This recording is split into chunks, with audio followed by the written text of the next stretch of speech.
안녕하십니까. 해운대 무민병원 박억승입니다. 자, 지금은 강론 5장, 병리학 강론 5장 내분비는 했고요. 이제 비뇨 파트, 콩팥 파트, 전해질 파트 이런 얘기 할 겁니다.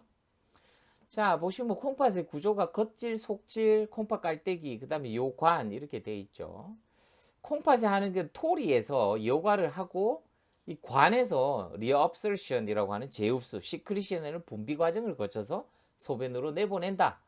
대부분 그 질소산화물 N 대사되고 나면 뭐가 남겠죠? 암모니아 관련된 요소 요산을 버려야 되겠죠. 그런 거.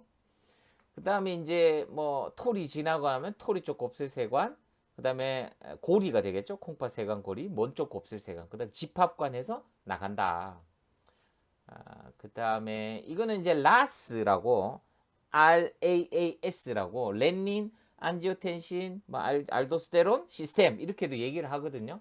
거기에서 이제 혈압이 떨어지면 콩팥 토리 곁장치 JGA라고 하는 적스타 글로메룰러스 아프라투스라고 하는 토리 곁장치에서 렌닌을 내보내고 이 렌닌은 안지오텐신 5, 안지오텐신 1, 안지오텐신 2가 부신거질에 작용을 하면 이게 알도스테론이 나오죠. 그러면 이게 이제 염료와 수분을 흡수하면서 혈액량을 올리니까 혈압이 올라간다. 그 다음에 이제 안지오텐신2 자체로는 세동맥도 수축하기 때문에 또 혈관이 올라간다. 혈압이 올라간다. 뭐 이런 얘기들입니다. 고혈압 약제가 여기에 인발부되어 있는 약제들이 굉장히 많은 거죠. 그래서 콩팥 관련 호르몬 이런 것들이 있다는 겁니다. 남자는 요도가 굉장히 길죠. 여자는 요도가 짧다. 이콜라이에 대한 시스타이티스 그거를 타고 올라가서 APN 같은 거 많이 온다. 그래서 방광염 적게 걸리려면 신호가 오면 바로 비워라. 뭐 이런 얘기. 대변도 컨스티페이션도 똑같죠. 신호가 오면 바로 비워라. 용어 정리 한번 쭉 해놨으니까 쭉 한번 임상적인 내용들 한번 읽어보시면 좋을 것 같아요. 자, 비뇨기 질환입니다. 비뇨기계 질환은 콩팥 관련돼서 토리병 하나만 하더라도 몇 시간 강의하고 뭐 같은 한 3, 4일 정도는 강의해야 되는 내용이기 때문에 제목만이라도 한번 짚고 갔으면 하는 마음에 제가 다 기록은 해놨고 작업은 했는데 뭐 강의는 하여튼 수박 겉핥기 식으로 할 거지만 세세한 건 여러분들 스스로 한번 찾아보시면 좋을 것 같아요. 가장 흔하게 보는 게 요로 결석이죠. 갑자기 요즘 여름철에 옆구리가 아파서 떼굴떼굴 구릅니다. 119 타고 들어오는 경우 갑자기 옆구리가 아팠다. 오른쪽 배가 아팠다 하면 맹장이나 간 쪽이나 여러 가지 생각해 볼 수 있지만 왼쪽의 플랭크 페인, 옆구리 페인을 플랭크라고 하거든요. 옆구리의 플랭크 페인이나 왼쪽 복부 페인 혹은 뭐 갑자기 이런 얘기가 들어가면 결석일 가능성이 많습니다. 소변 검사 보고 피가 나온다 이러면 CT 찍어서 도를 확인을 하고 ESWL이라고 하는 체외 충격파 같은 거 하면 해결되는데 또 콩팥에 박혀 있는 사람들은 다음에 또 고생을 하게 되죠. 그래서 이런 돌들이 여기 박혀 있으니까 얼마나 아프겠냐는 거죠. 그래서 ESWL로 해결을 한다. 자, UTI입니다. 요로 감염 몇 번 했죠. 해부 생리할 때도 시작하면서도 했죠. 요관이 짧기 때문에 유리너리 트랙에 인펙션 생기면서 방광염 같은 거 시스타이티스 잘 올 수 있다. 그 타고 올라가면 파이로 네프라이티스라고 해서 APN, 어큐트 파이로 네프라이티스는 잘 올 수가 있다. 이거는 블래더 캔서입니다. 방광의 종양 뭐 이런 것들. 종양의 종류가 뭐 파필로마 그다음에 뭐 플랫한 거 뭐 여러 가지 이런 것들이 있고 옛날에 암 할 때 어떤 특정 공장의 이런 아닐린이라든가 벤지딘 같은 게 방광염에 아, 그 암원이 된다는 거죠. 암원이라고 하면 이상하나? 발암물질, 발암물질이 된다. 뭐 이런 얘기 있습니다. 그래서 이거는 암의 특징들, 모양의 유형 한번 쭉 보시면 되고요. 콩팥 관련된 거에서 금방은 요로 했고, 콩팥 관련된 거에서 선천질환입니다. 아이고, 레날 아제네시스, 콩팥이 생기지 않았네요. 문제가 있다, 그죠? 그 다음에 콩팥이 하이포플라지아, 성성이 좀 덜 된 눈도 있습니다. 또 액토피 키드니도 있고 홀스슈 키드니도 있고 이래요. 그래서 컨제니탈하게 한 개 있는 사람도 있고 약간 부족하게 모양이 이상한 사람도 있고 여러 가지 그런 컨제니탈 선천적으로 특징적인 사람들도 있어요. 자, 그 다음에 이제 낭성이라고 시스트, 낭을 이렇게 주머니를 이루는 그런 질환들이 있는데요. 이거 굉장히 좀 안 좋죠. 그냥 봐도. 이게 폴리키드니 디지즈라고 합니다. 폴리시스틱 키드니 디지즈. 그래서 PKD라고 합니다. 이게 수많은 확장된 이런 낭들이 있어서 문제가 된다는 거죠. 여기 보시면 PKD1, 2 유전자의 돌연변이가 보여서 유전 질환일 수 있다. 그래서 요독증, 이거 콩팥 이식 필요합니다. 그리고 여기 보시면 속질 낭성병. 이건 겉질, 속질 할 것 없이 전부 다 이렇게 돼 있는 건데, 요거는 속질의 낭성 질환이다. 이렇게 생각하시면 돼요.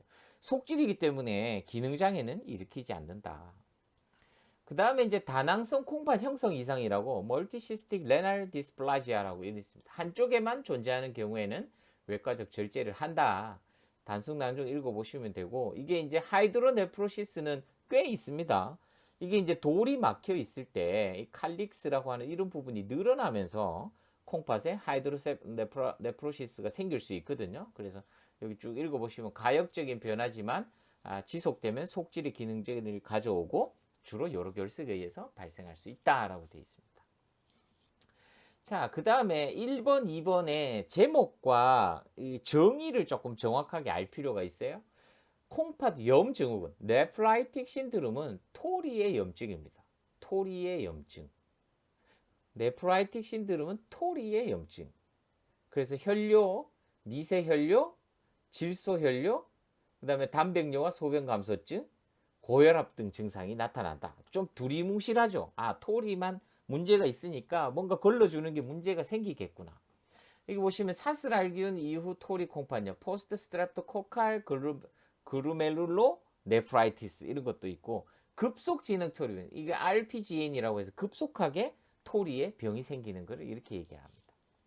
그 다음에 이제 네프로틱 신드롬 하는 게 있어요. 신드롬 뭔지 꼼꼼하게 읽어보시면 토리 모세 혈관의 장애에 의해서 토리 모세 혈관. 자, 콩팥 옆 증후군은 토리, 콩팥 증후군은 토리에 둘러싸고 있는 혈관 문제라는 거죠. 그래서 단백뇨, 수치도 나옵니다.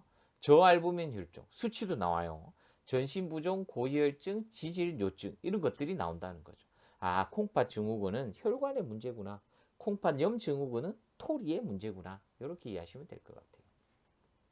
요 콩팥 증후군, 아까 그 토리를 먹여 살리는 혈관, 토리 쪽에 들어오는 혈관 문제에는 여러 가지 이런 증후군 안에 또 다른 질환들이 있다는 거죠. 멤브라노스 네프로패티, 그 다음에 미니멀 체인지 디지즈, 그 다음에 포칼 세그멘탈 그루로 스클레로시스, FSGS 이렇게 얘기하거든요. 그 다음에 MPGN 이런 것도 있습니다. 막증식성 토리 콩팥염. 그래서 각각 한번 원인은 뭔지 어떻게 돌아가는지 보시면 되고, 대표적으로 이제 막성 콩팥 염증 그림 하나 이렇게 넣어 놓은 겁니다. 됐죠? 자, 그 다음에 토리병 중에 또 있습니다. 요 토리에 뭐가 침착되느냐 하면 항체가 침착돼요. 항체 중에 이름이 IgA라는 특이 항체. 요놈 침착이 있으면 또 재발성 혈뇨도 생길 수 있다라고 되어 있습니다. 항체니까 이제 면역 형광 검사해 보면 이렇게 보인다는 거죠. 이제 마지막 토리병에서 만성 토리 콩팥염이라고 해서 결국은 악효질, 콜라겐 증가 소견을 있으면서 여러 가지 고혈압이나 여러 문제들이 생긴다는 거죠. 그 다음에 지금은 토리 얘기했고, 이제 콩팥 세관, 사이질, 토리 쪽 곱슬 세관, 그 다음에 이제 콩팥 고리, 그 다음에 먼 쪽 곱슬 세관, 먼 쪽 세관, 토리 먼 쪽 곱슬 세관, 그 다음에 제일 마지막에 집합관, 이런 쪽에도 문제가 생기면 어떤 것이 있느냐. 급성 콩팥 손상, 보통 ATI라고 하거든요. 요거 보시면 독성과 허열, 이런 것들의 문제에 의해서 상피세포 손상과 콩팥의 혈류 변화를 가지고 올 수가 있다라고 되어 있습니다. 그 다음에 이제 두 번째는 파일로네프라이티스. 우리가 아까 시스타이티스에서 타고 올라가서 생기는 거, 이게 화농성 염증, 급성 깔때기 콩팥염 정도 생각할 수 있죠. 항생제 좀 길게 써야 됩니다, 이놈도.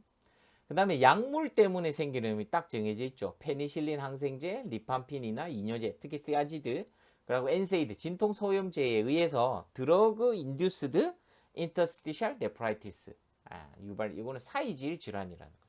앞에 두 개는 세관이었고, 약물 때문에 오는 사이질 문제가 생길 수 있다. 이렇게 보시면 됩니다.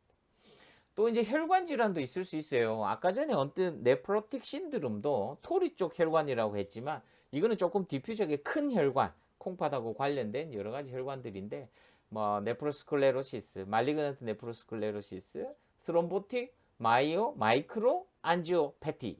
이거는 이제 우리 그 혈소판 할 때 TTP하고 HUS 햄버거병하고 요런 거 막 잔잔한 미세한 혈전 요런 거 침착이 있다. 이렇게 이해하시면 됩니다.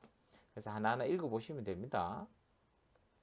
자, 이제 드디어 캔서입니다. 캔서. 콩팥에 생기는 캔서는 양성도 있다. 근데 보통 간에 생긴 거 HCC라고 하듯이 콩팥에 생기는 거는 RCC라고 얘기를 하고요. 한 1에서 3% 정도 됩니다. 흡연과 화학 물질, 뭐 바이러스 감염도 원인이 될 수 있고 보통 외과적 절제를 한다. 이렇게 이해하시면 돼요. 그 다음에 뭐 콩팥 깔때기에 여러 상피 종양도 있고 애들한테는 윌름스 투머 같은 게 있을 수 있습니다. 이게 이제 애들한테 오는 특징적인 뭐 이런 거죠. 소아에서 많이 볼 수 있는 비뇨기 계통의 대표적인 악성 종양은 뭐냐 이러면 이제 보통은 윌름스라고 이제 얘기를 많이 하죠. 예후는 근데 나쁜 편은 아닙니다. 그래서 수술과 항암요법하고 방사치료하면 좋아질 수 있다 이렇게 되어 있습니다. 자, 비뇨기 계통에 있어서의 실제 오더. 제가 이제 그 앞에 질환을 너무 빨리 했는 감이 없지 않아 있지만 이제 실제 오더 하면서 조금 편안하게 시간을 분배하면서 좀 여유롭게 얘기하려고 조금 빨리 달린 감이 없지 않아 있죠. 자, 요로결석입니다. 요로결석 갖고 2번은 필요하지가 않아요. 2번 하면 삭감당합니다. 보통은 병원에 오게 되면 기본적인 복부시 엑스레이 찍고 보통 요로결석이 의심되면 조영제가 들어가지 않는 CT를 이제 찍는데 소변 검사에서 이제 보통은 혈액을 확인을 한다는 거죠. 여기 보시면 혈액 검사 할 수도 있고 안 할 수도 있습니다. UA 보면 이제 갑작스럽고 전형적인 플랭크 페인으로 왔다. 소변 검사에서 보면 RBC 유무로 예상할 수 있는데 남자에서는 보통 RBC가 0에서 1개. 이거 정상인데 아예 안 보여야 되거든요. 남자들은. 여자들은 보일 수 있습니다. 왜냐하면 생리를 하기 때문에 생리 끝물이나 뭐 시작 단계나 이럴 때는 RBC가 자기도 모르게 자기는 닦았을 때 깨끗한데 소변에 묻어갖고 나와 있는 경우에는 이게 RBC 카운트가 올라갈 수는 있는데 남자는 소변에서 RBC 보인다 하면 이거는 뭐 문제가 있다고 봐야 됩니다. 그래서 대부분은 방광 UA에서 RBC가 나타난다 하면 첫 번째는 UT 스톤이 되겠고 두 번째는 남자 같으면 블래더 캔서 같은 거 생각해 버릴 수 있어요. 그래서 이런 것들이 좀 특징적이다. 물론 여자들도 생리 쫙 저렇게 멀리 떨어져 있는 경우라면 UA를 먼저 확인하고 RBC가 있고 임상 증상 맞으면 CT를 찍게 되죠. 그래서 보통은 진통소염제하고 진경제 정도 쓰는데 굉장히 아프면 마약성 진통제, 페치딘 같은 것도 줄 수가 있다는 거죠. 그래서 남자도 심하게 아프면 애 낳는 고통 이렇습니다라고도 저는 안 아파봐서 잘 모르지만 굉장히 아파하긴 합니다. 그 다음에 이제 IVP라고 해서 우리가 이제 ESWL 할 때 이게 어느 정도 돌이 또 왔다 갔다 할 수도 있기 때문에 이게 역행성 조영제 써서 사진을 찍어서 정확하게 타겟을 하고 ESWL이라고 하는 세석술을 진행하기도 하죠. 그래서 교육을 시키는데 물을 좀 많이 먹어라 이렇게 얘기를 합니다. 시술 후에도 통증이 있다는 것을 알려주기도 하고 요로결석이 있을 때 맥주 많이 먹으면 좋아집니다 하는 소리는 도대체 누가 하는 소리인지는 모르겠지만 맥주 먹으면 안 좋겠죠. 물만 먹으면 되지 굳이 맥주 먹을 이유는 없잖아요. 그죠? 그리고 여름철에 많이 생깁니다. 그거는 칼슘 농도하고 연관이 있죠. 우리가 칼슘 농도가 올라가 있으면 칼시토닌이 나와서 뼈속으로 집어넣는다고 했고 우리 몸에 칼슘 농도가 떨어져 있으면 어떡한댔죠? 파라타이로이드 호르몬이 나와서 뼈에 있는 놈을 빼낸다든지 그 다음에 이제 햇빛 비치고 바이타민 D 그 다음에 칼시트리올 이런 작용들은 소변 그러니까 이제 콩팥과 소장에서 칼슘과 인 흡수를 많이 늘린다고 했잖아요. 그래서 여름철에 햇빛 많이 쐬고 하면 아마 칼시트리올하고 바이타민 D 영향으로 칼슘 흡수가 많아지기 때문에 보통 초여름, 한여름에 유티스톤 환자가 많아진다는 거죠. 그러니까 이런 생리학적인 내용들, 칼슘하고 연관된 내용들이 이제 유티스톤까지 이렇게 가고 있는 거죠. 자, 급성 방광염입니다. 이거는 이제 맨날 하는 소리지만 자결감, 빈뇨, 절박감, 불편함, 보통 여자분들이 많이 생기게 되고 이콜라이와 거리가 짧기 때문에 요도 짧아서 항상 노출이 돼 있다고 생각하시면 돼요. 하지만 면역이 좋다든가 이럴 때는 뭐 조그만 대장균 방광이 있는 놈은 그 놈들이 다 해결을 합니다. 우리 면역세포들이. 하지만 면역이 떨어지고 힘들고 피곤하고 특히 오랫동안 소변을 가다 놓고 하면 이렇게 너무 경상도적인가요? 가두어 놓고 있으면 염증이 많이 생길 수 있죠. 이런 경우에 방광염이 잘 올 수 있다. 빨리 비워라. 그리고 항생제를 써라. 뭐 이 정도 갖고 입원 치료 필요하지는 않습니다. 이게 어큐트 파일런 네프라이티스까지 올라가면 이건 입원해야 될 수 있죠. 그래서 소변 검사 보면 WBC 카운트가 쫙 올라가 있고 이런 경우 좀 심하다 싶으면 컬처도 합니다. 소변에서. 그래서 정확하게 균이 어떤 놈인지 파악을 하죠. 보통은 이제 퀴놀론 계열의 항생제를 쓰고 세팔로스포린 계열의 항생제도 쓰고 그렇습니다. 보통 방광염은 한 3, 4일 쓰라고 되어 있고요. 콩팥 깔때기염이라고 하는 APN 같은 경우에는 한 일주일 정도는 써야 된다 이렇게 되어 있는데 하루 이틀 먹으면 확 좋아지거든요. 그러니까 이 사람 또 안 먹어요. 그렇게 되면 병이 진행될 수 있다. 그 얘기를 꼭 해주셔야 됩니다. 그래서 티칭, 교육하는 게 생활 습관을 고쳐라. 언제든지 신호가 오면 비워라. 면역을 높여라. 그 다음에 처방한 약은 충분히 먹어라. 뭐 이런 것들 교육이 필요하죠. 자, 어큐트 파일로네프라이티스입니다. 콩팥 깔때기염. 열이 나겠죠. CV 텐den스. 옆구리 때려보면 합니다. 예. 그 다음에 초음파 혹은 CT 같은 걸로 혹시 콩팥에 농양이 있는지 여러 가지 문제가 있는지 살펴볼 필요가 있죠. 실제로 요거는 이제 유린 컬처도 있고 만약에 열이 굉장히 많이 나면 블러드 컬처까지도 할 수가 있겠죠. 백혈구가 증가되어 있고 비유엔 크레아틴 확인해보고 CRP, ESR 염증 정도를 또 예상할 수가 있겠죠. 자, 우리가 일반적으로 하는 비유엔 크레아틴이라고 하는 그 랩, 혈액 검사에 대한 내용도 제가 친절하게 좀 적어놨거든요. 그래서 비유엔 같은 경우에는 이게 이제 정상 범위가 한 이 정도 되고 생선과 배설에 영향을 미치는 인자는 너무 많지만 탈수가 심한 환자에서 이게 상대적으로 좀 높아진다라고 이해하시면 됩니다. 그리고 이게 이제 읽어보시면 블러드 유레아 나이트로젠 이렇게 돼 있거든요. 그 비유엔 자체는 유레아 나이트로젠입니다. N입니다. N. 질소라고 보시면 돼요. 그리고 이제 혈청 크레아티닌 하는 놈, 이 놈은 근육 속에 존재하는 에너지원이 되는 크레아틴의 대사산물. 그러니까 이제 크레아틴 포스페이트 하는 그 놈하고 또 연관이 있는 놈이죠. 어쨌든 근육 속에 있는 놈이고 이 놈은 콩팥 기능을 아는 지표로서 널리 사용된다. 왜냐? 크레아티닌의 소변 배설이 GFR에 비교하기 때문에. 그러니까 키드니 펑션과 이 크레아티닌 배설이 굉장히 눈으로 딱 보일 수 있기 때문에 그렇다는 거죠. 그래서 혈중 크레아티닌 값이 상승한다는 것은 콩팥에서 크레아티닌 배출이 줄어든다는 거죠. 적당하게 배출이 돼야 혈액에서 레벨이 다운되는데 혈액에서 수치가 높다는 것은 이 크레아티닌을 콩팥에서 배출을 못하고 있다. 이렇게 이해하시면 된다는 거죠. 그래서 이 크레아티닌 수치가 올라가면 콩팥이 기능이 떨어져 있다. 이 얘기입니다.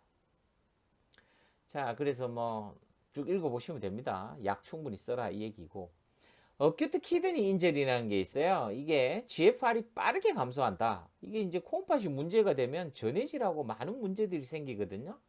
그래서 급성 콩팥 손상이 있으면 콩팥 전에 문제가 되는 것들은 약들이나 이런 것들, 혈액량 부족, 혈압이 떨어지면서 콩팥으로 혈액이 안 올 때 급성 콩팥 손상이 생길 수 있고 실질 문제는 아까 전에 얘기했던 토리, 세관과 사이질, 뭐 여러 가지 실질 이런 쪽에 문제가 있을 수도 있습니다. 또 바깥쪽 콩팥 지난 다음에는 소변 가는 길이죠. 이게 요로의 폐쇄나 형태적 기능적 폐쇄가 이 급성 손상의 원인이 될 수 있다는 거죠. 그래서 보통 보시면 크레아티닌이 48시간 동안 0.3 이상 올라간다. 이렇게 되면 우리가 예상할 수 있고 소변량이 6시간 동안 키로당 0.5ml 미치지 못한다. 감이 잘 안 오죠. 70kg로 잡시다. 70kg. 80kg 잡읍시다. 80kg. 85, 40. 40cc예요. 6시간 동안 40cc. 우리가 이제 강의 듣고 화장실 학교 수업 듣고 하면 1시간에 한 번씩 혹은 2시간에 한 번씩 화장실 가잖아요. 가면 적어도 그래 한 번 볼 때 종이컵 하나 정도는 본다. 종이컵 하나 150이랬잖아요. 그죠? 6시간 동안 40cc도 안 본다. 이게 문제가 된다는 거죠. 조직 검사할 수도 있고 여러 가지 이런 소변 검사와 혈액 검사를 통해서 특히 전해질이 문제가 될 수 있다는 거죠. 자, 하나 예를 들어서 칼륨 혈증, 고칼륨 혈증을 하나 예를 들 건데요. 고칼륨 혈증일 때는 처치를 해야 됩니다. 칼슘 글루코네이트 쓴다든지 이게 이제 당과 인슐린 같이 믹스되어 있는 수액을 달면 이게 이제 칼륨이 떨어질 수도 있다. 이렇게 되어 있거든요. 그리고 라식스라는 이뇨제는 칼륨을 떨어뜨리는 역할도 하죠. 그 다음에 칼리메이트라는 관장시켜 갖고도 몸 안에 있는 칼륨을 떨어뜨리려고 한다는 건데 고칼륨 혈증이 왜 문제인지 이제 적어 놓은 거예요. 이거 보시면 이것도 해부 생리에서 어느 정도 다뤘는데 우리는 마이너스 70 정도의 차등 전이, 그러니까 안정 전이가 마이너스 70으로 전해질 불균형에 의해서 딱 정해져 있는데 이게 이제 칼륨 수치가 높아지게 되면 스레시홀더 쪽으로 가깝게 돼 버린다는 거죠. 그렇게 되면 자극이 적더라도 활동 전이가 생기는 거죠. 굉장히 예민해지는 겁니다. 그래서 뭐 전신 무력감, 긴장감 이런 것들 때문에 심전도는 톨티 같은 거 올 수 있어서 어리드미아로 멈출 수도 있다는 거고, 저칼륨 혈증 되면 이게 스레시홀드보다 밑으로 내려가게 돼 있어요. 그래서 스레시홀드까지 그러니까 활동 전이까지 발생시키려면 굉장히 많은 노력이 필요하죠. 무뎌져 있다는 거죠. 그 얘기는 근력 저하가 생길 수 있다. 그래서 심전도 변화는 U웨이브 같은 게 생길 수 있다는 거죠. 그래서 이런 여러 가지 전해질 불균형 중에 제가 예를 칼륨하고 관련된, 포타슘하고 관련된 것만 하나 들어놓은 겁니다. 자, 그러고 이제 급성 콩팥 손상이 있으면 투석해야 될 수 있죠. 그래서 투석의 종류, 뭐 펌 카테터 넣는 거, 혹은 AV 션트 하는 거 이런 얘기 좀 적어놨고, 이뇨제 종류도 한번 쭉 훑어봤습니다. 콩팥 하는 김에. 그래서 아세트조라마이드, 보통 많이 쓰는 건 라식스죠. 프루세마이드 하는 거, 콩팥세관 고리에 작용을 많이 하고, 이거 많이 쓰면 칼륨 수치가 좀 떨어질 수 있다. 뭐 이런 얘기. 그 다음에 이제 칼륨 스페어링 하는 거, 스페로락톤 같은 것들. 이런 것들도 한번 보시면 좋을 것 같아요. 자, 그 다음에 복막투석에 대한 얘기, 혈액투석에 대한 얘기도 해놨고요. 수액 처치는 우리 소위 간호부에서 굉장히 강조를 많이 하죠. 수액 세트를 뜯겨보면 20 드랍 퍼 밀리리터. 시간은 얼마랬죠? 제가 항상 1분이었죠. 1분. 1분 동안 20 드랍 떨어뜨리면 1ml다. 그러면 1ml 1분이니까 1시간 같으면 60cc, 60ml가 들어갈 수 있다. 그래서 하루 동안 1300ml는 주라는 의미다. 60초 동안 20 드랍이니까 3초에 한 방울. 손으로 조절할 수 있죠. 1, 2, 3, 똥깍. 1, 2, 3, 똑딱. 이렇게 수액만 조절하면 24시간 하면 이 환자한테는 하루 종일 1440, 보통 퉁쳐서 1500cc 정도 줄 수 있다라고 얘기하는 거죠. 예시대 문제 한번 풀어보시면 좋을 것 같습니다. 자, 여기까지 하고 마지막 5장 생략 다음 시간에 뵙겠습니다.